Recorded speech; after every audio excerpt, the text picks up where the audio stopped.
여러분 안녕하십니까? 경제현장을 시작합니다. 코로나 재난지원금을 받을 수 있는 건강보험료 기준이 공개됐습니다. 1인 가구는 지역가입자의 경우 월 보험료가 13만 6,300원, 직장가입자는 14만 3,900원까지 지원 대상입니다. 맞벌이 4인 가구면 월 보험료 38만 200원까지 지원 대상이죠. 형평성 논란은 여전합니다. 기준이 일부 완화됐지만 제외된 사람들의 불만은 그대로이기 때문인데요. 재난지원금을 둘러싼 논란 따져보겠습니다. 유튜브 실시간 댓글로 의견 주시면 반영하겠습니다.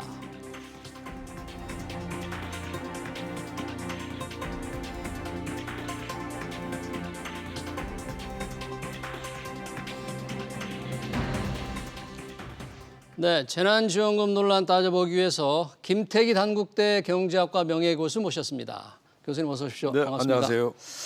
이게 5차 재난지원금인데 또 표현은 국민지원금? 네. 여러 가지 이름이 좀 바뀌고 있는데 이제 지원 대상이 확정 발표됐잖아요. 그렇죠. 네. 어떻습니까? 말도 많고 여전히 비판도 많은데 전반적인 내용 그리고 좀 평가 좀 부탁드립니다. 네. 우선 재난지원금을 받을 수 있는 범위. 이게 지금 이제 88% 숫자가 나왔어요. 그러니까 88. 쉽게 말해서 하위소득 88%. 네. 그럼 이게 원래 이제 70% 이야기 나오다가 80 나오다가 이제 88로 갔는데 도대체 이게 88이 어디서 나온 숫자냐 이런 의문이 금방 들 수 있고요. 그리고 두 번째 경우는 이제 뭐 1인당 25만 원을 이제 주긴 주는데 사실은 1인당 25만 원이 지금 문제가 아니고 예를 들어 가지고 저 소상공인들에서 아주 듬뿍 주는 겁니다. 두툼하게 주고요. 원래 한 900만 원 이야기했던 게 한 2천만 원까지 준다 그러고. 2천만 원까지 네. 높였죠. 그리고 또 뿐만 아니고 뭐 예를 들어 가지고 택시나 버스 기사 이런 쪽에 대해 가지고 특별히 1인당 80만 원 또 플러스 알파를 준다는 거죠. 예. 그러니까 사실 이제 이런 문제들이 일반 사람들한테는 조금 이해가 안 될 수 있죠. 왜 그러냐 그러면 글쎄 코로나 이 피해라고 하는 게 예를 들어 가지고 프리랜서 입장에서는 우리도 진짜 그 피해가 심각하다고 이야기할 수 예. 있는 것 같고요. 그래서 지금 정부가 지금 이 문제에 대해 가지고는 지원의 범위를 넓히고 액수도 많이 높여가지고 한다는 그까지는 좋은데 예. 문제는 뒤에 좀 따라올 여러 가지 형평성에 대한 문제 그리고 또 이거를 8월 달에 다 해가지고 뭐 하여튼 빨리 지급하겠다는 겁니다. 정부가. 추석 전에 추석 지급해보겠다. 네. 정부 생각이 그죠? 그럼 이게 총력으로 이제 기울여서 하겠다는데 네. 우선은 기준이 복잡하면 그만큼 행정 절차는 길어질 수밖에 없습니다. 이걸 단시일 내에 다 할 수 없는 거고요. 무려 한 2,030만 가구를 대상으로 지금 하는데 이게 그렇게 추석 전에 다 할 수 있을까 하는 이런 걱정이 됩니다. 지금 소득의 80%에서 87.7, 88%인데 그러다 보니까 예, 예. 나는 과연 지원 대상인가 아닌가 이렇게 다들 따져보고 있어요 지금. 네, 그 기준이 건강보험료인데 네. 또 1인 가구냐 2인 가구냐 맞벌이냐 그렇죠. 많이 네, 다르지 않습니까? 네, 네. 그러면 제외되는 분들 저런 식으로 하면 12.3%가 제외되는데 그렇습니다. 네. 이분들은 또 굉장히 여유 있는 분들일 텐데 네. 여전히 불만일까요 그분들도? 전 이렇게 생각해요. 사실은 그분들한테 좀 재산이 좀 있으시고 소득이 있으시니까 우리가 이거 좀 어려운 분들한테 오늘 도와주십시다 그러면 난 흔쾌히 동의할 것 같아요. 근데 이게 굉장히 어떻게 본다라면 사람의 어떤 기분을 좀 이상하게 만드는 거예요. 네. 그러니까 명확한 원칙이라면 제가 볼 때는 동감할 수 있어도 여기 예를 들어 가지고 뭐 예. 그냥 소득만이 아니고 예를 들어 가지고 집값이 얼마 이상 네. 그다음에 예를 들어 가지고 금융소득이 얼마 이상 예를 들어 집값 경우는 공시지가 말고 공시지가 15억이죠. 공시지가 기준 15억이고 15억이 넘으면 예, 안 되는 거죠? 제외되는 겁니다. 예. 예. 그다음에 또 금융소득이 뭐 2천만 원 이상이면 또 제외되고 연간 2천만 원 금융소득이 생기면 지원 대상 제외. 제외되고 그러니까 이런 부분들이 제가 볼 때는 네. 굉장히 어떻게 보면 콕 집어가지고 돈 많은 사람, 집 좀 있다고 하는 사람 어떻게 보면 좀 욕보이는 이런 느낌을 가질 수 있을 예. 것 같아요. 그래서 사실은 어떻게 보면 그분들 경우는 그냥 뭐 내가 안 받아도 되는데 예. 이걸 콕 집어가지고 이렇게 하니까 기분 나쁘다. 아, 기분 뭐 이런 나쁘다. 이야기는 좀 분명히 나올 것 같습니다. 아니, 이런 경우도 있을 것 같아요. 지금 왜 공시지가 15억이 넘는 집은 못 봤는데 예를 들면 네. 공시지가 14억 원 정도 집을 갖고 있는 분이다. 그러면 사실은 굉장히 비싼 아유, 집이거든요. 당연하죠. 그런데 네. 그런 분이 소득은 없어요. 네, 그럼 받을 수 있잖아요. 받을 수 있죠. 예. 근데 집 없는데 소득이 1인가 5인가보다 좀 높은 직장인들은 네. 못 받잖아요. 그러니까 사실은 그 경계라고 하는 게 말이죠. 어떻게 보면 어떻게 하필 나는 왜 안 되지? 뭐 이렇게들 가니까요. 참 공감하기 좀 어렵다. 왜 하필 15억이냐 공시지가? 네. 왜 하필 금융소득이 2천만 원이고? 뭐 2천만 이런 부분들이 사실 좀 이해가 좀 하기 어려운 이런 네. 면이 있죠. 네. 자, 홍남기 경제부총리가 선별 지급을 처음부터 강조를 하시다가 네. 뭐 70%를 좀 고수를 하시다가 이제 결국은 네. 88%로 물러섰는데 네. 뭐 선별 지급의 원칙 살려졌습니까? 아니면 어떻게 평가하십니까? 제가 볼 때는 뭐 상처뿐인 영광이죠. 그러니까 뭐 선별지급 이야기를 한 거를 지킨 거로 볼 수 있지만 사실은 이 88% 이 부분에서 내용으로 보게 되면 예. 참 여러 가지로 좀 문제를 많이 가지고 있는 겁니다. 특히 이제 홍 부총리의 경우가 이제 이 집권 여당한테 맨날 구박을 많이 받잖아요. 네. 그러니까 아니 무슨 기재부는 무슨 뭐 당신들이 다 곡간직이라고 다 그러냐 뭐 이런데 사실 곡간직이에요. 네. 근데도 막 이제 어떻게 보면 참 많이 흔들어대고 그랬는데 사실 이걸 알았으면 아마 홍 부총리는 좀 더 명확하게 국민들한테 설명했어야 된다. 예. 네, 우리가 코로나로 인해 가지고요 참 이상한 일이 벌어진 거죠. 코로나 때문에 오히려 소득이 늘은 계층이 있습니다. 코로나 때문에 소득이 떨어진 계층이 있고요. 그렇죠. 그러면 떨어진 계층은 대충 피해 계층으로 보면 되는 거거든요. 아, 떨어진 근데, 계층. 예, 코로나로 인해서 또 이익 본 계층은 뭐냐 그러면 사실은 코로나 특수부터 해가지고 여러 가지 어떻게 보면 예. 장사도 잘 된 그런 데도 있었어요. 그러면 그게 맞춰가지고 가면 아니 정부 통계청이죠. 통계청에서 나오는 통계 기준 보면요. 그게 따라서 예를 들어 가지고 우리가 소득이 가장 낮은 계층 1분위, 2분위는 소득이 떨어졌습니다. 3분위는 비슷했고요. 예. 4분위, 5분위 늘었다 그런다면 대략 한 60% 정도 준다고 그런다면 사실 그 별 할 말이 없는 거예요. 근데 이제 그런 명확한 원칙이 없다 보니까 사실 정치권에 그냥 이래저래 휘둘리고 정치권은 지금 이때다 싶어가지고 예. 돈 갖다 쓰고 싶은 거예요. 예. 그래서 밀렸던 겁니다. 근데 정치 보면 뭐 나름 88%를 선별이라고 우리가 인정을 해준다면 네. 그럼에도 불구하고 또 이번에 대권 도전하신 분들 중에서 네. 이거 비판하신 분이 많더라고요. 이재명 지사 추미애 전 네. 법무장관 네. 이걸 선별 지급이다 비판을 하고 계시고 네. 또 이 자체를 또 비판하시는 분도 있고 네. 어떻게 정치권의 반응은 어떻게? 이렇게 될 것 같아요. 지금 이재명 지사는 자기 브랜드를 기본소득으로 내세우고 있습니다. 근데 기본소득 모든 국민한테 다 주는 거거든요. 예.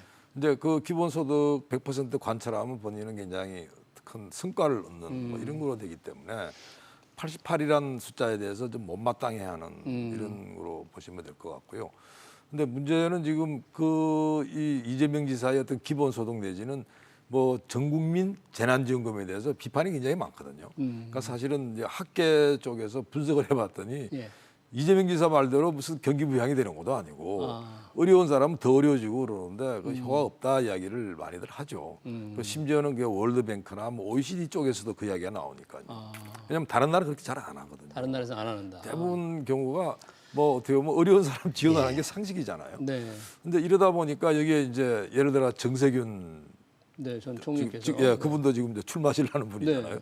아니, 이재명 지사에 대해서 그걸 무슨 100%다 주는 거예요. 막 비판을 하고 그렇습니다. 뭐 네. 그런 일이 있었죠. 그다음에 이제 야당 쪽 경우에는 뭐 당연히 지금 이 문제에 대해 가지고 비판들이 지금 나오고 있고 네. 사실은 지금 이 기본소득 내지는 이 전국민 뭐 재난지원금 이 부분이 굉장히 지금 선거 이슈가 돼버려 가지고 사실은 굉장히 좀 엉뚱한 대로 지금 흐르지 않을까 생각이 듭니다. 그러니까 이번에 여야 정부가 국민지원금 이렇게 거의 100%에 가까운 88% 지급하기로 한 것도 결국은 정치적인 고려가 작용했다고 봅니까? 저는 그렇게 봅니다. 왜냐하면 그 도대체 88 아까 정확히 말하면 87.8인가요? 네. 그 숫자가 어떻게 해서 나왔냐? 근데 그게 예를 들어 가지고 어떤 계층들이 주로 특히 배려를 네. 받았냐 그러면요. 그러니까 예를 들어 가지고 우리가 1인 가구, 맞벌이 가구까지는 대부분 사람들이 좀 동의할 수 있어요. 아, 피해가 크겠구나. 근데 여기 예를 들어 가지고 뭐 버스, 택시 이쪽 이야기가 이제 나오기 시작하는 거예요. 그다음에 예를 들어 가지고 지금 코로나19로 해서 가장 지금 많이 지금 일자리가 생긴 게 어딜까요? 배달하는 분들이거든요. 근데 이쪽도 다 지원을 하고 한다고 하니까 그러니까 문제는 지금 이렇게 돼버리게 되면요. 사람들이 지금 갸우뚱하는 거예요. 왜냐하면 이분들 경우가 대체로 조금 이런 영향력이 있습니다. 그러니까 예를 들어 가지고 버스 택시 경우는 노동조합이 있죠. 버스 노조, 택시 노조 아주 셉니다. 운수 노조들이요.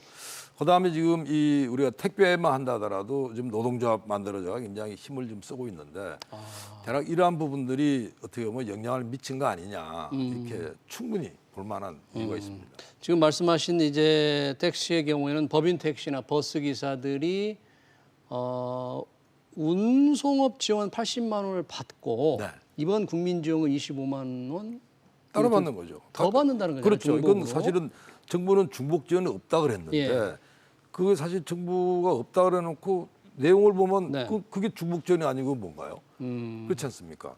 그러니까 예를 들어 가지고 버스 기사, 택시 기사한테 별도로 80만 원 주고 예. 그다음 1인당 25만 원씩 나오고 이렇게 되는 거 아니겠어요? 또 이 배달의 문제의 경우에는 이제 캐시백, 네. 신용카드를 많이 쓰면 조금 돌려주는 데서 네. 배달 앱을 통한 주문은 좀 포함시킨다 지원 대상에 그런 문제인 거죠. 예, 그것도 진짜 이 코미디가 돼 버렸는데요. 아마 캐시백에 대해서 조금 사람들이 관심이 있었을 겁니다. 제가 얼만큼 소비를 하게 되면 거기서 정부가 돈을 돌려주는 뭐 이런 제도이기 때문에 이런 것도 있어 이렇게 좀 호기심이 있었어요. 근데 요번에 이제 사실은 이 정부 안에는 뭐 한 1조 1천억 정도 처음에는 예, 해준다 그랬는데 네. 국회 가서 한 4천억 쫙 깎이는 거죠. 한 7천억 줄어듭니다. 근데 그 돈이 이제 어디로 가냐라면 아까 말씀드린 대로 선거의 영향력을 좀 발휘할 수 있는 그런 집단으로 가는 거죠. 일종의 이익 집단으로 선거에. 가는 거고요. 근데 사실은 이 캐시백을 해가지고 취지는 뭐냐면 경기를 살리자는 거 아닙니까? 예. 근데 용천은 제한해 버린 거예요. 그럼 대형마트 안 돼, 뭐 이런 거, 백화점 안 돼. 그 대신에 예를 들어 배달에 지금 하는 그런 경우는 가능해 이렇게 되다 보니까 네. 사실은 이 캐시백조차도 결국 정치적으로 어떻게 보면 좀 이용 당한 거 아니냐 예. 하는 이런 이야기가 좀 나오고 있고요.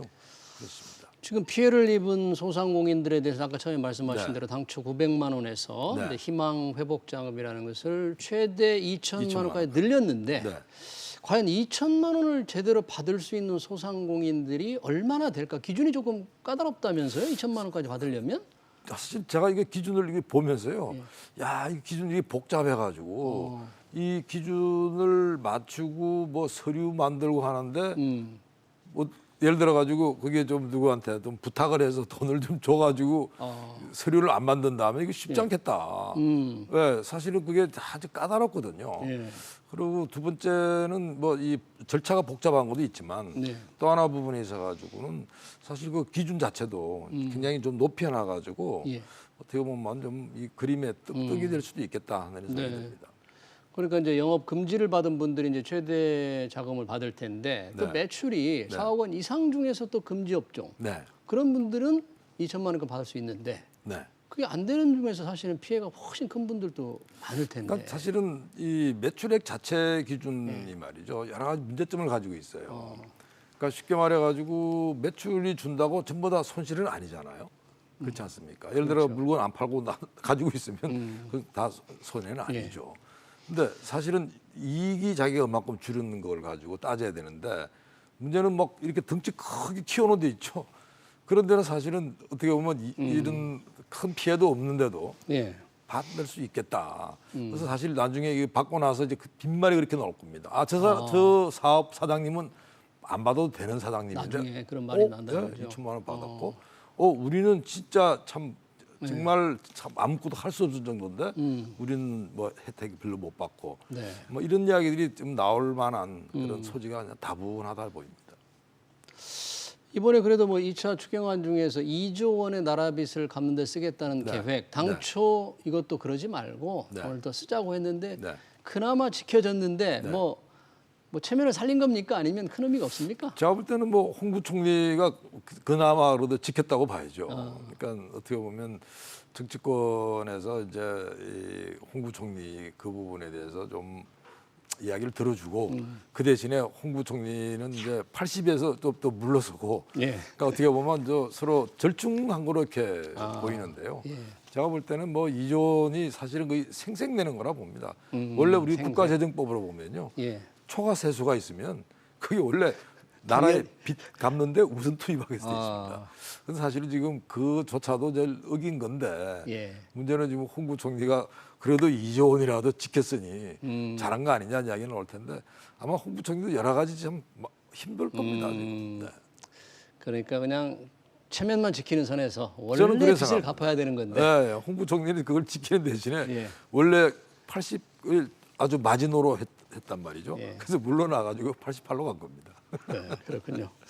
뭐 여전히 구체적인 내용을 두고 논란도 많고 지원하고 나서도 상당히 말썽이 될 소지가 있는 부분이 굉장히 많겠습니다. 저는 그렇게 봅니다. 네. 네, 5차 재난지원금 대상 문제 잘 들었습니다. 지금까지 김태기 단국대 경제학과 명예교수였습니다. 교수님 고맙습니다. 네, 감사합니다. 네.